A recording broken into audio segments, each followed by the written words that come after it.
امام شافعی فرماتے ہیں جن گھروں میں لوگ فجر کی نماز کے وقت سوئے ہوتے ہیں ان گھروں میں رزق نہیں آتا۔ آپ فرماتے ہیں فجر کا وقت اللہ کے دینے کا وقت ہے، اس وقت اللہ بانٹتا ہے۔ حضور صلی اللہ علیہ وسلم کا فرمان ہے نا حدیث میں کہ تہجد کے وقت اللہ پہلے آسمان پہ نزول جلال فرماتا ہے جو اس کی شان کے لائق ہے تہجد کے وقت، اور وہ کہتا ہے مانگو میں تمہیں عطا کروں گا۔ یہ لینے کی باری آئے تو بندہ سمیٹ سماٹ کے اندر گھس جائے۔ ہمارے ہاں یہ ہوتا ہے کہ عشاء کے بعد بچے بیٹھتے ہیں موبائل لے کے، تہجد کا وقت آتا ہے تو ان کی آنکھیں بند ہونی شروع ہوتے ہیں، تو لینے کے وقت تو سویا تھا، ذرا مسئلہ کیسے حل ہوگا؟ بھائی جب کوئی آدمی خیرات بانٹ رہا ہو تو جو پیالہ پیچھے کر لے اسے ملے گا؟ کہتے ہیں اس وقت آنا جب میں بانٹ رہا تھا، اب تو کدھر آ گیا ہے؟ مثال دے رہا ہوں۔ تو فجر کا وقت مانگنے کا ہے، تو ساری رات تو گزر گئی گیمیں کھیلتے، ٹی وی دیکھتے، اور جو لینے کا وقت تھا تو سو گیا، تو کیسے آئے گا تیرے پاس؟ تو اٹھے سویرے، بندوں سے مانگ کے دیکھ لیا، بڑی عزتیں خراب ہوئی، فجر کا وقت اٹھ کے جھولی پھیلائے۔ میرے رسول پاک علیہ السلام فرماتے ہیں، رب فرماتے ہیں جب بندے میرے آگے جھولی پھیلاتے ہیں مجھے شرم آتی ہے، کیسے خالی واپس کر دوں؟ سورہ طلاق 2-3 نمبر آیت کی گھر جا کے تلاوت کریں۔ رب کریم نے فرمایا وَمَن يَتَّقِ اللَّهَ يَجْعَل لَّهُ مَخْرَجًا، فرمایا جب تو اللہ سے ڈرے گا تو اللہ ہر مشکل سے نکلنے کا تجھے رستہ عطا فرما دے گا۔ اور کیا خوبصورت انداز ہے قرآن مجید کا، اور ہم نے اس کا لاکھوں بار تجربہ کیا، بیسوں اور سینکڑوں بار یہ چیز ذاتی طور پر پریکٹیکل سے گزری۔ اللہ نے فرمایا ہر مشکل سے نکلنے کا رستہ بھی دے گا، وَيَرْزُقْهُ مِنْ حَيْثُ لَا يَحْتَسِبُ، اور اللہ تجھے وہاں سے رزق دے گا کہ تو نے کبھی سوچا بھی نہیں ہوگا۔ وَيَرْزُقْهُ مِنْ حَيْثُ لَا يَحْتَسِبُ، سے دے گا کہ تو نے کبھی سوچا بھی۔ ایک صحابی تھے حضرت عوف بن مالک رضی اللہ تعالیٰ، کہتے میرا بچہ کافروں نے قید کر لیا، گھر میں غربت پہلے بڑی زیادہ تھی، میں دروازہ رسول پہ آیا، حضور اب کیا کروں؟ تو کہتے ہیں نبی پاک نے فرمایا بھروسہ اللہ کی ذات پہ کر، توکل اللہ کی ذات پہ کر، اور گھر جا کے تسبیح لے کے میاں بیوی بیٹھ جاؤ اور پڑھو لا حول ولا قوت الا باللہ العلی العظیم، جاؤ پڑھو جا کے۔ کہتے ہیں میں گھر بیٹھا، ابھی چند تسبیحاں پڑھی تھی کہ دروازے پہ دستک ہوئی، دروازہ کھولا تو میرا بیٹا دروازے پہ کھڑا تھا، پلٹ کے دیکھا تو 400 بکریاں بھی لایا تھا۔ اور میں نے کہا بیٹا یہ کیسے آ گئی؟ کہنے لگے ابا جی مجھے ایک حویلی میں کافروں نے قید کیا ہوا تھا، میں بڑا پریشان تھا، لیکن ابھی تھوڑا دیر پہلے پتہ نہیں کیا ہوا ہے، میں نے یوں ہاتھ لایا تو رسیاں کھل گئی، باہر نکلا ہوں تو 2-3 بندوں پہ نیند کا ایسا غلبہ تھا کہ بے ہوش ہو کے گرے ہوئے تھے، 400 بکریاں بھی تھی، میں نے دروازہ کھولا، بکریاں میرے ساتھ دوڑنے لگ گئی ہے، تو میں 400 بکری بھی لے آیا ہوں، پلٹ پلٹ کے دیکھتا رہا ہوں، پر میلوں کا سفر ہوا وہ آئے ہی نہیں۔ تو والد کہنے لگے بیٹا چلو پہلے مصطفیٰ کریم سے جا کے پوچھ لے، دیکھیں کیسے مالی مسئلے حل ہوتے ہیں، حضور سے جا کے پوچھیں کہ ہمارے لیے جائز بھی ہے کہ نہیں۔ کہتے ہیں دروازہ رسول پہ جا کے ہم کھڑے ہوئے تھے کہ نبی پاک نے فرمایا دیکھا رب کریم کا فضل، دیکھا، فرمایا تیرا بیٹا بھی آ گیا، تیری غربت کا بھی حل ہو گیا ہے، یہ کافر کا مال ہے، اسے مال غنیمت سمجھ کے استعمال کر، تیرا ہی ہے۔ تو لا حول ولا قوت الا باللہ العلی العظیم پڑھیں تو رزق میں پڑھیں گے انشاءاللہ، بول کے بتائیے پڑھیں گے انشاءاللہ تعالی۔ لیکن سنی قوم تویز پہ لگ گئی ہے، کہتے ہیں وظیفہ پڑھنا پڑتا ہے، آپ لکھ کے دے گلے میں ڈالنے کے لیے تاکہ وہ ڈالتا جاؤں اور میرے اوپر پیسوں کی بارش ہوتی جائے۔ وظیفہ پڑھیں، وظیفہ پڑھیں۔ سنیں ایک اور وظیفہ سنیں، امام قرطبی نے تفسیر قرطبی میں لکھا رزق کی برکت کا وظیفہ۔ امام قرطبی نے لکھا ہے حضرت انس بن مالک رضی اللہ تعالیٰ عنہ کہتے ہیں ایک شخص حضور کی بارگاہ میں آیا، کہا یا رسول اللہ صلی اللہ علیہ وسلم غربت بڑی ہے، بڑا دکھی ہوں، بڑا پریشان ہوں۔ تو حضور نے وظیفہ بتایا، فرمایا جب بھی گھر جاؤ نا گھر والوں کو سلام کہنی ہے، السلام علیکم، یعنی کب کہنی ہے؟ جب بھی جاؤ۔ کب کہنی ہے؟ یعنی گھر سے نکلے ماچس لینے کے لیے، واپس آ کے کہنا السلام علیکم۔ پھر گھر والوں نے کہا ہو یاد نہیں رہا تھا، وہ تو چینی بھی ختم ہو گئی ہے، پھر گئے چینی لینے تو واپس آ کے پھر السلام علیکم۔ انہوں نے کہا خو ناراض نہ ہوئیے گا، پتی بھی نہیں چائے کی، اب واپس گئے تو پھر واپس آ کے کیا کہنا ہے؟ تو نبی پاک صلی اللہ علیہ وسلم نے فرمایا جب بھی گھر جا السلام علیکم کہے اور 3 دفعہ سورۃ اخلاص پڑھ دے، اور سورت بھی وہ بتائی جو سب کو آتی ہے، قل هو اللہ احد اللہ الصمد لم یلد ولم یولد ولم یکن لہ کفوا احد. 3 دفعہ یہ پڑھ دے. صحابی بڑے سیانے تھے, بڑے مسئلے حل کرتے تھے ہمارے, فٹافٹ بول پڑے وہ صحابی, کہنے لگے حضور میری تو چھوٹی سی فیملی ہے, کئی دفعہ بچے گھر نہیں ہوتے, ننھیال گئے ہوتے ہیں, تو پھر کیا کروں؟ حضور نے فرمایا جب گھر میں کوئی نہ ہو تو اپنے نبی پہ درود و سلام پڑھ دینا, تیرے نبی کا کرم تو تیرے گھر میں ہوگا نا. حضرت انس بن مالک رضی اللہ تعالیٰ عنہ فرماتے ہیں کہ ہم انتظار میں تھے کہ بندہ واپس آئے اور رزلٹ بتائے. کہتے ہیں وہ کچھ دنوں کے بعد واپس آئے تو عجیب بات کی انہوں نے. ہمسایوں سے کئی دفعہ بندے کی نہیں نا اتنی بنتی, اور کئی دفعہ لگتا ہے کہ میرا ہاتھ اوپر ہی رہے, یہ کہیں مجھ سے تگڑے نہ ہو جائے. کہتے ہیں وہ آئے تو نبی پاک صلی اللہ علیہ وسلم نے کہا کیا حال ہے تیرا؟ تو عرض کرنے لگے یا رسول اللہ صلی اللہ علیہ وسلم وظیفہ تو میں نے اپنے لیے پوچھا تھا اور میرے تو ہمسائے بھی امیر ہو گئے. حضور وہ تو میں نے اپنے لیے پوچھا تھا اور میرے دائیں بائیں والے لوگوں کو بڑی برکت ہوئی ہے. تو میرے محبوب مسکرانے لگے. حضور فرمانے لگے گویا برکتیں تیرے گھر میں جب برسی ہیں تو چھن چھن کے ان کا فیض اللہ نے تیرے ہمسایوں کو بھی عطا فرمایا. مشکل تو نہیں وظیفہ, کیا کرنا ہے؟ نہیں تو نہیں آکھنا مشکل لگتا ہے مینوں نہیں. تسی کر دینا سلام لو, تسی کہنا بندے اسی ہیں تے سلام اسی لویے, تسی لو جاؤ کے دوبارہ. گھر جا کے کیا کرنا ہے؟ چلے کچھ نہ کچھ 55% بولے ہی ہیں ماشاءاللہ. کیا کریں گے؟ السلام, اور پھر کیا پڑھنا ہے؟ سبحان اللہ. 3 دفعہ سورۃ اخلاص پڑھ دیں, فرمایا اللہ برکت پیدا کر دے گا. اب سنیں, ایک دوست آئے, کہنے لگے حضرت جی بڑے پیروں کے پاس گیا ہوں, مالی مسئلہ حل نہیں ہوتا. تو میں نے کہا میں تجھے نبی پاک کی بارگاہ میں نہ لے جاؤں, پیروں کے پیر کے پاس نہ چلے جائیں. میں نے کہا سن تیرا مالی مسئلہ حضور حل کر دیتے. مشکات میں حدیث ہے, ایک صحابی نے کہا حضور غربت ہے, فرمایا روز رات کو سورۃ واقعہ پڑھ, تیرے گھر میں فاقہ نہیں آئے گا. اور یار بتاؤ جب نبی پاک نے کہہ دیا نہیں آئے گا تو آئے گا, حضور نے کہہ دیا نہیں آئے گا تو آئے گا, اللہ اکبر, آ ہی نہیں سکتا. تو وہ والا وظیفہ پڑھ جو مصطفیٰ کریم نے بتایا ہے, اور رب کریم کی بارگاہ میں گویا نیت ہو کہ یا اللہ میں کوئی خود تو نہیں نہ پڑھ رہا, تیرے نبی نے بتایا ہے. سورۃ واقعہ پڑھ, تیرے گھر میں فاقہ. حضرت عبداللہ ابن مسعود رضی اللہ تعالیٰ عنہ بیمار ہو گئے, شدید بیمار, اور بیٹیوں کے باپ تھے, بیٹیاں زیادہ تھی. حضرت عثمان غنی رضی اللہ تعالیٰ عنہ کا دور خلافت تھا. جناب عثمان غنی تیمارداری کرنے آئے اور کہنے لگے عبداللہ آپ بڑے بیمار ہیں, ابن مسعود آپ بڑے علیل ہیں, کچھ پیسے نہ بھیج دوں خزانے سے؟ تو حضرت ابن مسعود کہنے لگے ضرورت نہیں, کہا آپ کی بیٹیاں ہیں کام آئیں گے. تو آپ فرمانے لگے میں نے بیٹیوں کو خزانہ دے دیا ہے. کہا کیا خزانہ دیا ہے؟ کہنے لگے میں نے اپنی بیٹیوں کو پابند کر لیا ہے, وہ رات کو روز سوتے وقت سورۃ واقعہ پڑھ کے سوتی ہے. تو نبی پاک نے کہا فاقہ نہیں آ سکتا, تو لہذا میری بیٹیوں پہ کبھی فاقہ نہیں آ سکتا. تو روز یہ تو کہتے ہو داماد جی سے کہ بھئی آپ مہربانی کرو, کو خرچہ بڑھاؤ, بچی بڑی پریشان ہے, تو بچی کو بھی ایک خزانہ دے دو, اس کو بیٹے روز رات کو سورۃ واقعہ پڑھا کر. رات سورۃ واقعہ پڑھے, صبح سورہ ملک پڑھے, دن کے وقت سورۃ بقرہ پڑھے. میرے نبی پاک صلی اللہ علیہ وسلم نے فرمایا جس گھر میں سورۃ بقرہ پڑھی جائے جن تو کیا شیطان بھی دوڑ جاتا ہے. تو کوئی جادو اثر کر سکتا ہے؟ تو ان وظیفوں پہ عمل کریں جو نبی پاک صلی اللہ علیہ وسلم نے ہمیں عطا کیے ہیں. حضور غوث پاک نے بھی ایک وظیفہ بتایا ہے, وہ بھی بتا دوں آپ کو. غوث اعظم رضی اللہ تعالیٰ عنہ کی خدمت میں ایک شخص آیا, اس نے کہا حضور بڑی تجارت کرتا ہوں, کام نہیں چلتا. فرمانے لگے اب تو اللہ سے تجارت شروع کر دے. کیا مطلب؟ فرمانے لگے 10 کمائے تو ایک اللہ کے رستے میں دے, رب کریم اس کے بدلے میں تجھے 70 عطا فرمائے گا. اس نے کہا حضور اس طرح کروں؟ فرمایا تو یہ کر کے دیکھ, عبد القادر جیلانی وعدہ کرتا ہے اللہ تیری مدد کرے گا.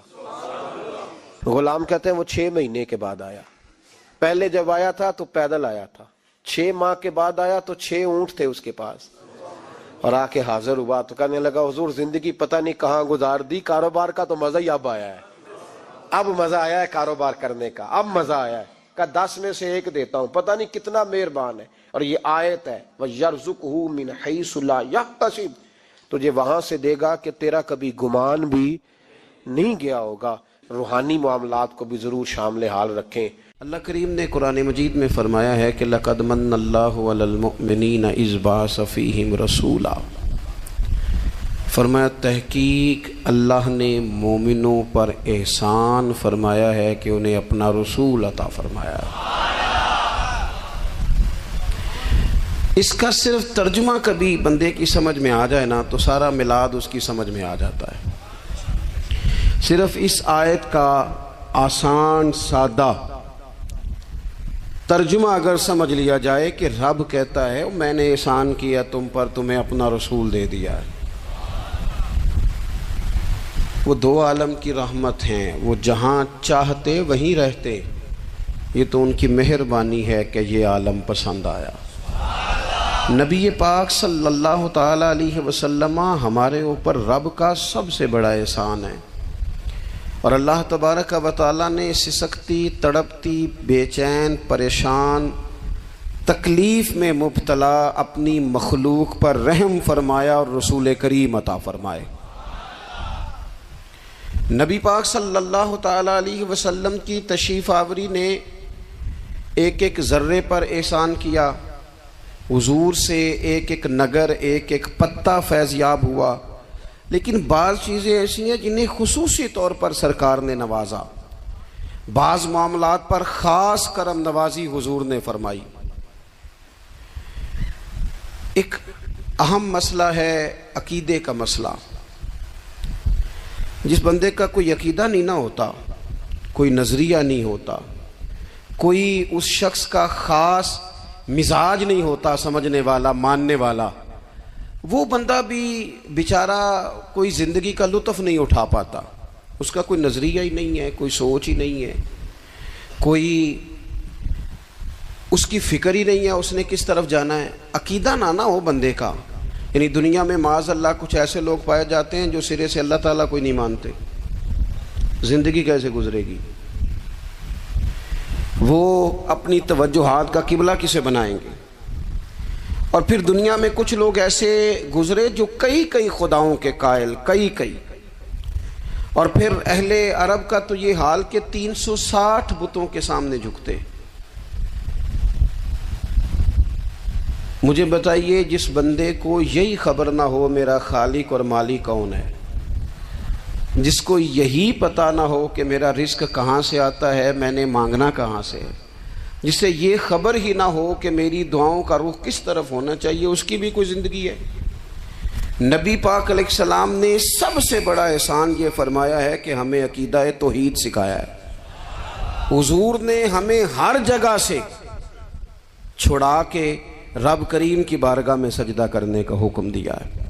عرب کے لوگ جو تھے وہ بڑی بڑی وہم کا شکار تھے، بڑی بڑی اوہام پرستی کا شکار تھے۔ یہ آج کل بھی وہم بہت زیادہ ہے نوجوانوں میں، یعنی کوئی فیصلہ پکا ہے ہی نہیں، کوئی پکی بات ہی نہیں کرتے، یہ کر لوں کہ نہ کروں، اگر آپ کہتے ہیں تو کر لیتا ہوں، ویسے اس میں فلانی کمزوری بھی ہے، اور اگر میں نے نہ کیا تو فلاں مشکل بھی ہے۔ بھئی جس بندے نے قوت فیصلہ ہی نہیں پائی، اس نے ارادہ ہی پکا نہیں کیا کہ اس نے کدھر جانا ہے، تو وہ سفر کیسے کرے گا؟ سفر تو اس بندے کا مکمل ہوتا ہے جو سفر شروع کرتا ہے۔ عرب کے لوگ بھی بڑے بڑے اوہام پرستی کا قائل تھے۔ وہ جب قربانیاں کرتے تھے تو ان کا گوشت لا کے کعبے کی دیواروں کے ساتھ ملا کرتے تھے، یہ قبولیت کی علامت ہے۔ سارے کپڑے اتار کے کعبے کا طواف کرتے تھے، جب احرام باندھ لیتے، حج عمرے کا ارادہ کرتے تو دروازوں سے داخل نہیں ہوتے تھے۔ وہ کہتے تھے کہ دروازے گناہگار ہیں اور ہم چونکہ اب نیک کام کر رہے ہیں لہذا اوپر سے ہو کے آئیں گے۔ رسول کریم علیہ السلام نے انہیں ان سارے وہموں سے، ساری پریشانیوں سے، ان ساری بدشگونیوں سے نکال کے کہا اللہ تمہارا مالک ہے، اللہ تمہارا محافظ ہے، ہوگا وہ جو رب چاہے گا۔ ذرا سی بات پہ سہم جانا، ذرا سی بات پہ ڈر جانا۔ حضور نے لوگوں کو قوت فیصلہ عطا کی، اور اتنی بڑی قوت فیصلہ حضور نے دی کہ کل تک جو فیصلہ کر نہیں نہ پا رہے تھے، آج انہوں نے اس طرح کے فیصلے کیے کہ اپنی ساری کی ساری اولادیں لے کر وہ میدانوں میں کھڑے ہو گئے۔ وہ ڈٹ گئے کہ ہم نے کفر کے مقابلے میں جہاد کرنا ہے۔ انہوں نے طے کر لیا کہ حق کیا ہے، سچ کیا ہے۔ نبی پاک علیہ السلام نے ہمیں عقیدہ توحید دیا، اور وہ طے کر کے دیا ہے نبی پاک نے، سجدہ سوائے اللہ کے کسی کو جائز اگر کوئی عبادت کی نیت سے کرتا ہے تو سجدہ کفر ہے، اور اگر تعظیم کی نیت سے کرتا ہے تو حرام ہے۔ اعلیٰ حضرت بریلوی رحمۃ اللہ علیہ نے 50 کے قریب دلائل کتاب و سنت سے اور 100 سے زیادہ دلائل فقہ اور اصول فقہ سے بیان فرمائے ہیں کہ کسی اور کے لیے تعظیمی سجدہ بھی حرام ہے۔ نبی پاک علیہ السلام تشریف فرما تھے تو کچھ جانوروں نے آ کے حضور کے قدموں پہ سجدہ کیا، پیش نظر ہے وہ نوبہار، اور سجدے کو دل ہے بے قرار، روکیے سر کو روکیے، یہی تو امتحان ہے۔ کچھ جانوروں نے جب سجدہ کیا تو صحابہ عرض کرنے لگے یا رسول اللہ صلی اللہ تعالیٰ علیہ وسلم ہمارا بھی دل کرتا ہے، تو حضور نے فرمایا بھی سجدہ سوائے رب کے کسی کے لیے جائز نہیں ہے، ہاں اگر جائز ہوتا تو میں خاتون سے کہتا کہ اپنے شوہر کو سجدہ کرے۔ نبی پاک علیہ الصلوۃ والسلام نے حد بندی کر دی۔ اور پھر دیکھیں یہ جو ہم میلاد مناتے ہیں نا، یہ میلاد اللہ تعالیٰ کی توحید کا بہت بڑا اعلان ہے۔ ہم کہتے ہیں نبی پاک کا میلاد ہوا، جس کا میلاد ہوتا ہے وہ خدا نہیں ہوتا، جو پیدا ہوتا ہے وہ رب۔ جب ہم میلاد منا رہے ہوتے ہیں تو ہم یہ بتا رہے ہوتے ہیں بھئی حضور خدا نہیں، حضور تو 12 ربیع الاول کو پیدا ہوئے۔ تو جو پیدا ہو، رب پیدا، لم یلد ولم یولد، اللہ تبارک و تعالی پیدا نہیں ہوتا، مالک تو ازلی ابدی شان رکھتا ہے۔ اس لیے عقیدہ توحید بندے کو مضبوط کر دیتا ہے۔ انسان جب عقیدہ توحید والا ہو جاتا ہے، اور نبی پاک علیہ السلام دنیا میں رب کی طرف بلانے آئے، وداعیا الی اللہ باذنہ وسراجا منیرا، حضور نے لوگوں کو اللہ کی جانب دعوت دی۔ جب انسان توحید والا ہو جاتا ہے تو مضبوط ہو جاتا ہے، وہ کسی سے نہیں ڈرتا، وہ سمجھتا ہے ہونا تو وہ ہے جو میرا رب چاہے گا، مجھے پریشان ہونے کی ضرورت کیا ہے۔ پھر اس کا بھروسہ بھی اللہ تعالیٰ پر، اس کی امیدیں بھی اللہ رسول سے، اس کی توجہات کا قبلہ بھی سارا ادھر ہی۔ تو حضور نے لوگوں کو عقیدہ دیا، مضبوط کیا۔ رسول پاک صلی اللہ تعالیٰ علیہ وسلم نے ذہنوں کو پختگی عطا فرمائی۔ تو سب سے بنیادی چیز حضور کا جو احسان ہے وہ عقیدہ ہے۔ پھر بعض خاص طبقات پر حضور نے خاص احسان کیا۔ آج بھی پوری دنیا میں ڈھنڈورا پیٹا جاتا ہے عورتوں کے حقوق کا، پوری دنیا کے اندر، اور بعض لوگ عورتوں کو بڑا دھوکہ دیتے ہیں، کہتے ہیں تمہیں حق نہیں ملتے لہٰذا تم سڑکوں پہ آ جاؤ، معاذ اللہ، تمہیں حق نہیں ملتے لہٰذا تم معاذ اللہ بازاروں کی رونق بن جاؤ۔ عورتوں کو بڑا پریشان کیا جاتا ہے حقوق کے تعلق سے۔ نبی پاک علیہ السلام کی آمد سے پہلے کوئی خاتون کے ساتھ سلوک اچھا نہیں کیا جاتا تھا، اس کا کوئی جائیداد میں حصہ نہیں تھا۔ عورت کا خامد اگر فوت ہو جاتا تو وہ اپنے سسرال کے خاندان کی پراپرٹی بن جاتی معاذ اللہ، اور جس کے مرضی چاہے سپرد کر دیتے۔ ہندوستان کے بعض علاقوں میں ایسی کبھی رسمیں بھی پائی جاتی تھی کہ بعض عورتیں اپنے خامد کے ساتھ جل جانا مناسب سمجھتی تھی کہ بعد میں کوئی زندگی تو ہوگی نہیں، اور بیوہ خاتون اور طلاق یافتہ خاتون، اس کے بارے میں تو لوگوں کا خیال تھا کہ شاید یہ خاتون بالکل سوسائٹی اور سماج کا حصہ ہی نہیں ہونی چاہیے۔ قربان جائیں، یہ اعزاز میرے نبی پاک نے دیا ہے۔ حضور نے پہلی شادی ہی اس خاتون سے کی ہے جن کا پہلے بھی نکاح ہو چکا تھا، اور خاتون کو حضور نے حقوق دیے، جائیداد میں حصہ دیا۔ کہا جو بیٹیوں کی بہنوں کی پرورش کر کے آئے گا اور اچھی پرورش کر کے انہیں روانہ کر دے گا، جس طرح میری 2 انگلیاں جڑی ہوئی ہیں میرے ساتھ جڑ کے جنت میں جائے گا۔ اور ایک روایت میں فرمایا کہ جب کسی کے ہاں بیٹی پیدا ہوتی ہے نا تو اللہ فرشتوں کو بھیجتا ہے، اور وہ اس کے گرد کھڑے ہو جاتے ہیں اور گھر والوں کو سلام کہتے ہیں، اور کہتے ہیں یہ ضعیفہ ایک ضعیفہ سے پیدا ہوئی ہے، یہ کمزور یعنی صنف کے لحاظ سے کمزور نازک بچی ایک نازک ماں سے پیدا ہوئی ہے۔ فرشتے کہتے ہیں جو اس کی پرورش کرے گا نا اللہ قیامت تک اس کی مدد کرے گا، اس کی ہمیشہ مدد ہوتی رہے۔ اور نبی پاک صلی اللہ تعالیٰ علیہ وسلم کی خدمت میں آ کے جب خواتین نے کہا تو نا یا رسول اللہ ہمارے تو دین دنیا کے معاملات میں مردوں کے تعلق سے کمزوری ہے، کئی دن تو ہم ویسے نماز نہیں پڑھ سکتی مہینے میں، کئی دن تو ہم ویسے عبادات کے قریب نہیں جا سکتی، جہاد پہ ہم نہیں جاتی، گواہی ہماری مردوں کے برابر نہیں، تو یا رسول اللہ صلی اللہ علیہ وسلم ہمارا بھی کوئی اعزاز ہے؟ تو حضور نے فرمایا جب کوئی خاتون حاملہ ہوتی ہے نا تو اللہ اسے اتنا ہی ثواب دیتا ہے جتنا جہاد کرنے والے کو ثواب دیتا ہے، اور جب بچہ پیدا ہوتا ہے تو اللہ تعالیٰ اسے شہادت کا درجہ عطا کرتا ہے، اور جب وہ بچوں کو دودھ پلاتی ہے تو رب اسے غلام آزاد کرنے کا ثواب عطا کرتا ہے۔ ایک دفعہ نا نبی پاک صلی اللہ تعالیٰ علیہ وسلم کی خدمت عالی مرتبت میں حضرت عائشہ صدیقہ رضی اللہ تعالیٰ عنہ نے ایک واقعہ عرض کیا، عرض کی حضور آج میرے ساتھ عجیب معاملہ ہوا، میں گھر میں اکیلی تھی تو ایک خاتون 2 بیٹیوں سمیت آئی، اس نے کہا کہ میں بھی بھوکی ہوں، میری بیٹیاں بھی پریشان ہیں، کھانا نہیں کھایا۔ سیدہ پاک کہتی ہیں یا رسول اللہ میرے پاس بھی 3 کھجوریں تھیں گھر میں پڑی، یہ 2 جہاں کے شاہ ہیں پر پاس کچھ رکھتے نہیں، اور 2 جہاں کی نعمتیں ہیں ان کے خالی ہاتھ میں۔ فرماتی ہیں وہ 3 کھجوریں میں نے ان 3 ماں بیٹیوں کو دے دی، ماں نے پہلے ایک کھجور دونوں بیٹیوں کو دی، پھر بچیاں وہ کھجور کھا کے ماں کی طرف دیکھنے لگی تو جو کھجور ماں کے پاس تھی اماں نے اس کے بھی 2 حصے کر کے بیٹیوں میں بانٹ دیے۔ حضرت عائشہ عرض کرنے لگی یا رسول اللہ میں نے یہ بڑا نرالا رنگ دیکھا ہے، ماں کا اپنے بچوں سے پیار کا انداز۔ تو حضور نے کیا فرمایا؟ نبی پاک علیہ الصلوۃ والسلام فرمانے لگے سن پھر اللہ تعالیٰ نے اس عورت پر جنت کو واجب کر دیا ہے، فرمایا اللہ نے اسے جہنم سے دور کر دیا جو بیٹیوں کے معاملے میں آزمایا گیا، اور جس نے پھر ان کے ساتھ اچھا سلوک کیا۔ اپنا حضور کا عمل یہ تھا کہ حضور کی بڑی صاحبزادی سیدہ زینب رضی اللہ تعالیٰ عنہ، یہ حضور کی سب سے بڑی صاحبزادی ہیں، یہ بخاری میں آپ کو ملے گا کہ ان کی بیٹی جناب امامہ بنت زینب چھوٹی سی عمر تھی، تو جب حضور نماز کے لیے آتے تھے تو نواسی کو اٹھا کے ساتھ لے آتے تھے، اور وہ حضور نماز پڑھتے تھے تو وہ نبی پاک کے کندھوں پہ کھیلتی تھی۔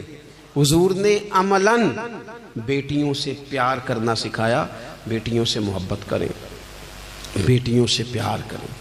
بیٹیاں بڑی خیرخواہ ہوتی ہیں، بیٹیاں ماں باپ کی بڑی وفادار ہوتی ہیں، بیٹیاں بڑا خاص تعلق رکھتی ہیں۔ جوانوں آپ سے بھی کہوں گا بہنوں کی طرف توجہ رکھیں، جو کسی کی بہن آپ کے گھر ہے اس کا بھی خاص احساس کریں، وہ بھی کسی کی بہن ہے، لیکن اپنی بہن کے ساتھ بھی خاص نسبت کا تعلق قائم رکھیں، رشتوں میں اعتدال ہونا چاہیے۔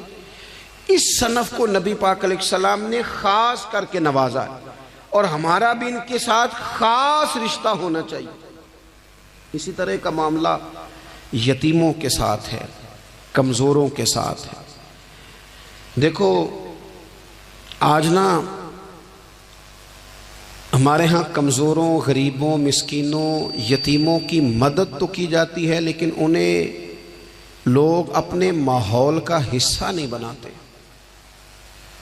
یعنی کبھی گئے تو غریبوں میں آٹا بانٹ آئے، کبھی گئے تو غریبوں میں جا کے کپڑے تقسیم کر آئے، کبھی گئے تو غرباء کو کچھ وقتی طور پر کچھ ضروریات زندگی دے دی، کبھی عیدیاں بانٹ دی، کبھی سیلاب زدگان میں چلے گئے۔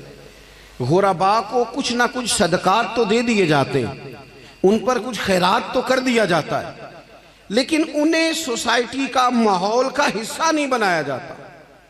ایسا نہیں ہوتا کہ ان غرباء کے بچوں کو اٹھا کے بڑے شہروں میں لایا جائے، ان کی تعلیم کا خیال کیا جائے، انہیں اپنے ماحول میں رکھا جائے، ان کی بہترین پرورش کا بندوبست کیا جائے۔ کائنات میں بڑے لوگوں نے کام کیا ویلفیئر کا، بڑے لوگوں نے غریبوں کے ساتھ تعاون کیا، بڑے لوگوں نے محبت کی، سب قابل تعریف ہے، لیکن ہم نے یہ کیا کہ ان کی امداد تو کی، لیکن ان کی محرومیوں کا ازالہ نہیں کیا۔ اور وہ امداد لے رہے تھے تو ان کی پچھلی نسل بھی امداد لے رہی تھی، یہ نسل بھی امداد لے رہی، اور خدا نہ کرے کہ اگلی نسل کو بھی امداد لینا پڑے۔ میرے نبی پاک صلی اللہ تعالیٰ علیہ وسلم کا انداز کچھ اس طرح کا ہے کہ امام بہقی نے لکھا ہے، حضرت بشیر بن عقبہ رضی اللہ تعالیٰ عنہ کہتے ہیں میرے والد انتقال کر گئے تھے، اور میں ایک جگہ پہ بیٹھ کر رو رہا تھا کہ نبی پاک صلی اللہ تعالیٰ علیہ وسلم میرے قریب سے گزرے، کیوں روتے ہو؟ یا رسول اللہ میرے والد کا انتقال ہو گیا، میری والدہ رخصت ہو گئی. تو یہ ہمیں حضور نے سبق دیا ہے. یہ یتیموں غریبوں کا خیال رکھنے کا یہ بھی ایک نقطہ، یہ بھی انداز ہے. کائنات کا بڑے سے بڑا درد دل رکھنے والا بندہ یہاں تک نہیں جا سکتا جو میرے رسول کریم نے بیان فرمایا. کہتے ہیں نبی پاک علیہ السلام فرمانے لگے، بشیر بن عقبہ کیا تو اس بات پر راضی نہیں کہ میں تیرا باپ ہوں اور عائشہ تیری ماں ہو؟ آنا تجھے ہم شامل کر لیں اپنے گھرانے میں، آ جانا، مکمل تیرے معاملات کا خیال کیا جائے، تو آ جا. اتنا بڑا درجہ. نبی پاک نے تو حضرت سلمان فارسی کے بارے میں بھی فرمایا کہ میں نے انہیں اپنی اہل بیت میں شامل کر لیا. رسول اللہ صلی اللہ تعالیٰ علیہ وسلم غرباء کے لیے، مساکین کے لیے، یتیموں کے لیے، ناداروں کے لیے جو خاص احسان بن کے آئے، وہ یہ والا لہجہ نہیں کہ ہم مطمئن ہو گئے کہ ٹھیک ہے ہم گئے تو تھے، اتنے پیکٹ بانٹ تو آئے، اتنا کچھ ہم نے دے تو دیا، فلانا کام کر تو لیا، اور ویسے وہ بھی کب تک کیا؟ جب تک خبریں تیز تھیں. ہمارے ملک میں سیلاب آیا، میڈیا نے خبر دی، شور ہوا، لوگوں نے بڑی کوشش کی، الحمدللہ بڑے اچھے جذبات کا اظہار کیا، ڈھیر سارے لوگ وہاں گئے. میں آپ سے پوچھتا ہوں کہ کیا سیلاب زدگان سارے اپنے اپنے گھروں میں چلے گئے؟ ان کے گھر بن گئے؟ لیکن ہمارے جذبے کیوں ٹھنڈے ہو گئے؟ اس لیے کہ خبریں ٹھنڈی ہو گئی. ہم تو چلتے ہیں ٹرینڈ کے ساتھ کہ آج کل ٹرینڈ کیا ہے. اگر خبر ادھر کی ہے تو ذوق ادھر کا ہے، خبر ادھر کی ہے تو ذوق ادھر کا ہے. دیر پا کام کرنا اور خاص جذبات پیدا کرنا ان لوگوں کے لیے. حضرت سیدنا عبداللہ بن ابی اوفا رضی اللہ تعالیٰ عنہ روایت کرتے ہیں، ایک یتیم بچہ آیا تھا، اس نے عرض کی حضور میری ماں بھی بھوکی ہے اور میری ایک ہمشیرہ ہے وہ بھی بھوکی ہے، اے روٹی دا دکھ نہ پوچھو، روٹی تے بندہ کھا جاندی جے. یہ جو بھوک ہوتی ہے نا، بھوک، بہت سارے لوگ نا، میں ایک شادی میں تھا تو وہاں ایک دو لوگ کھانا کھا رہے تھے، تو بعض لوگ انہیں دیکھ دیکھ کے مذاق کر رہے تھے، ویڈیو بنا رہے تھے، کہتے دیکھو کھانا ہی نہیں آتا، کیا انداز ہے، سارا ان کا منہ جو ہے وہ کھانے سے بھر گیا، ہاتھ دیکھو کہاں تک ان کے لتھڑ گئے، کیا انداز ہے.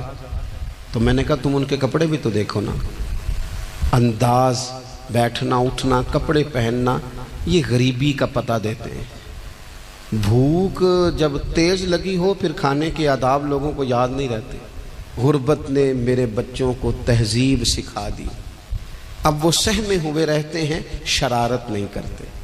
وہ عزیز ہوتا یہ ہے کہ جب انسان کو بھوک شدید لگی ہو نا، پھر اسے ڈاکٹر کی ہدایات نہیں یاد رہتی، پھر تو پیٹ کی آگ بجھانے کو لوگ دوڑتے ہیں.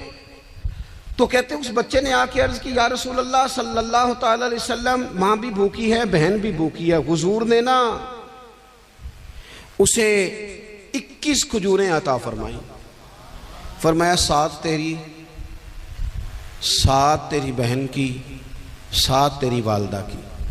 اور یہ حضور نے 21 کھجوریں دی ہیں، یہ نبی پاک نے 21 دی ہیں.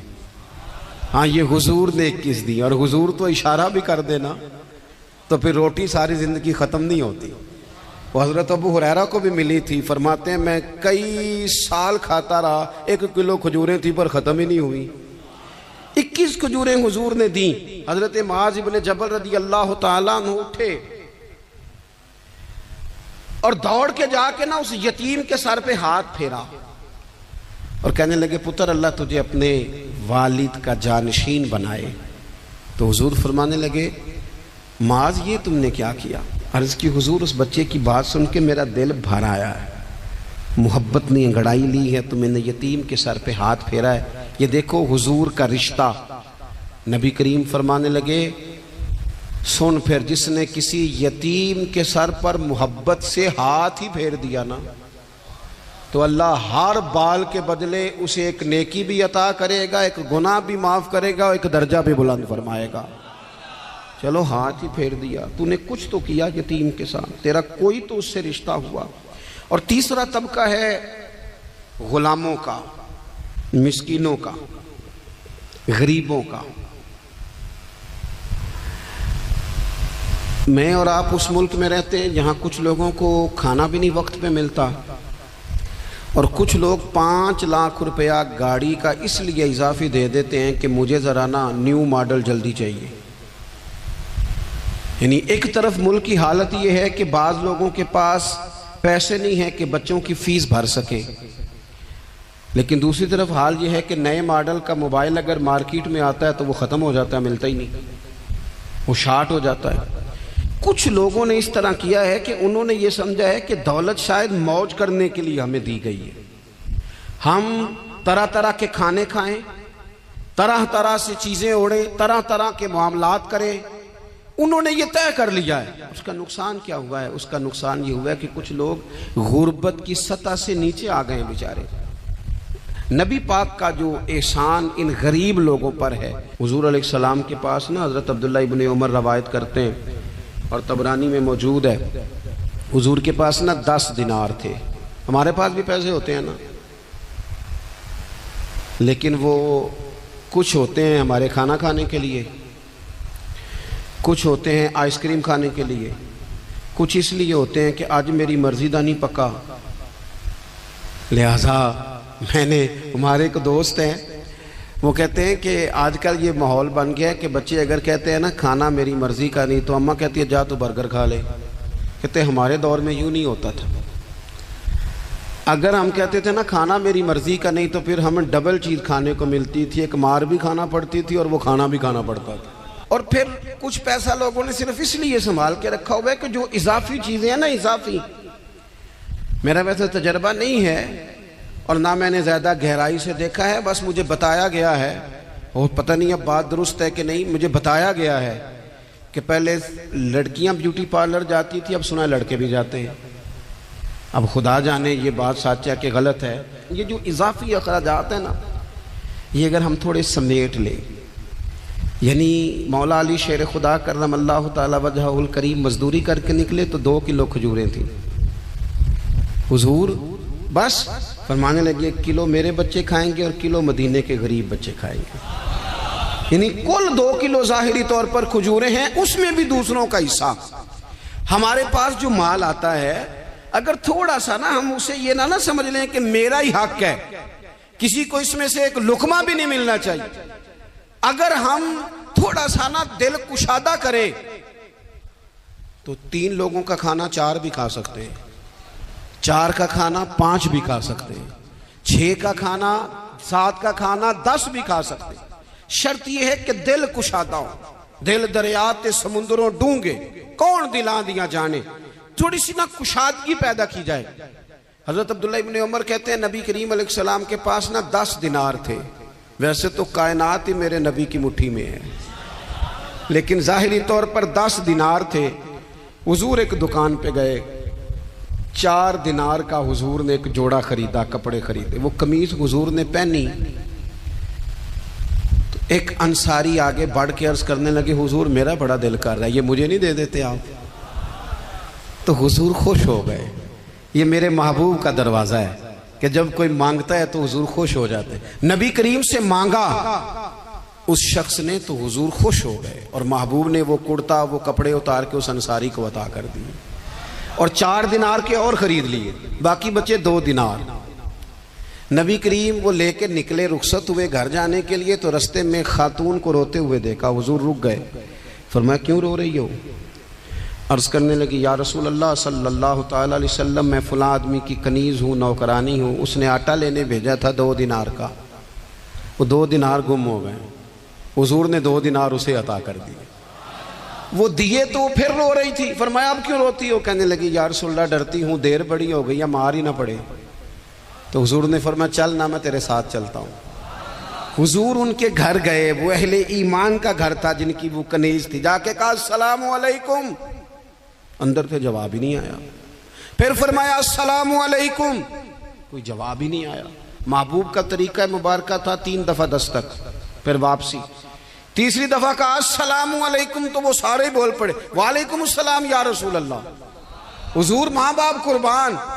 تو حضور فرمانے لگے میں نے پہلے بھی 2 دفعہ سلام لیا. بولا کوئی نہیں. کہا یا رسول اللہ اپنے نصیب تھے نا کہ ہم پہ سلامتیاں بھیج کون رہا ہے، ہم نے سوچا ذرا 3 دفعہ مل جائے سلامتی، ذرا مل جائے نا. حضور سلامتی بھیج رہے ہیں تو آتی رہے نا. تو محبوب کریم علیہ السلام فرمانے لگے یہ تمہاری کنیز وہاں کھڑی رو رہی تھی، اس بیچاری کے 2 دینار گم ہو گئے تھے، اسے دوبارہ سامان لاتے کچھ دیر ہو گئی، اس پر سختی نہ کرنا، مارنا نہ۔ غلام کہنے لگے حضور اس خاتون کے قربان جائیں جو ہمارے کریم رسول کو ہم جیسے غریبوں کے گھر تک لے آئی ہے، مارنا کیا، ہم اسے آزاد کرتے ہیں، یہ آزاد ہے اللہ کی رضا کے لیے۔ یہ دیکھو یہ میرے نبی پاک کا انداز ہے۔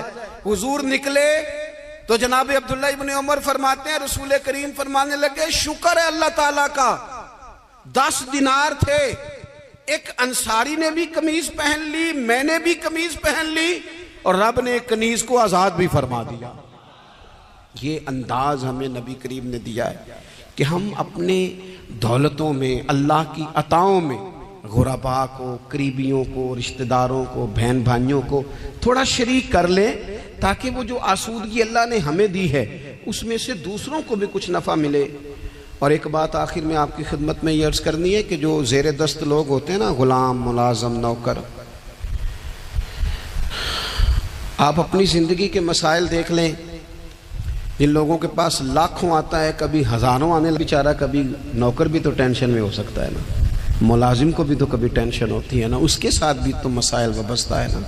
حضرت سیدنا ابو مسعود انصاری رضی اللہ تعالیٰ عنہ بیان کرتے ہیں کہ مجھے اپنے غلام پہ غصہ آیا تو میں اسے مار رہا تھا، نبی کریم تشریف لے آئے، حضور نے ایک جملہ کہا تو میں رو پڑا۔ حضور فرمانے لگے جتنا اختیار تجھے اس پر حاصل ہے نا، اس سے کہیں بڑھ کر رب کو تیرے اوپر اختیار حاصل ہے، لہٰذا اللہ سے ڈر، اس کے معاملے میں اللہ سے ڈر۔ اور پھر حضور تو صرف غلام نہیں، جانوروں کے حق تک کا خیال فرماتے۔ ایک جگہ تشریف لے گئے تو اونٹ آپ کے پیروں پہ سر رکھ کے رویا، نبی کریم نے اس کی پشت پہ ہاتھ پھیرا، فرمایا اس کے مالک کو بلاؤ نا۔ جب وہ آیا تو کیا ارشاد فرمایا؟ فرمایا تو اس کے معاملے میں اللہ سے نہیں ڈرتا، اس نے شکایت کی ہے کہ تو اس کی طاقت سے زیادہ بوجھ ڈالتا ہے، چارہ اور پانی بھی وقت پر نہیں دیتا۔ یہ حضور کے احسانات ہیں، ہمیں ان احسانات کا خاص خیال رکھنا چاہیے۔ اور یہ جو ایام ہے عید میلاد النبی کے، ان ایام میں بالخصوص ہمیں غریبوں کے ساتھ، یتیموں کے ساتھ، بیواؤں کے ساتھ، مساکین کے ساتھ، لاچاروں کے ساتھ اس لحاظ سے زیادہ مدد کرنی چاہیے کہ میرے رسول پاک انہی کے لیے تو زیادہ رحمت بن کے آئے، انہی کا تو محبوب نے خیال زیادہ فرمایا، انہی کے بارے میں تو ہمیں تلقین زیادہ فرمائی۔ وہ اپنے پرائے کا غم کھانے والا، مرادیں غریبوں کی بھر لانے والا، مصیبت میں غیروں کے کام آنے والا، وہ نبیوں میں رحمت لقب پانے والا۔ تو نبی پاک علیہ السلام کے غلاموں، یہ ہمیں سیکھنا ہے، اس پر ہمیں عمل کرنا ہے۔ اللہ کریم کی بارگاہ میں دعا ہے اللہ ہماری حاضری کو قبول فرمائے۔ آخر دعوانا ان الحمد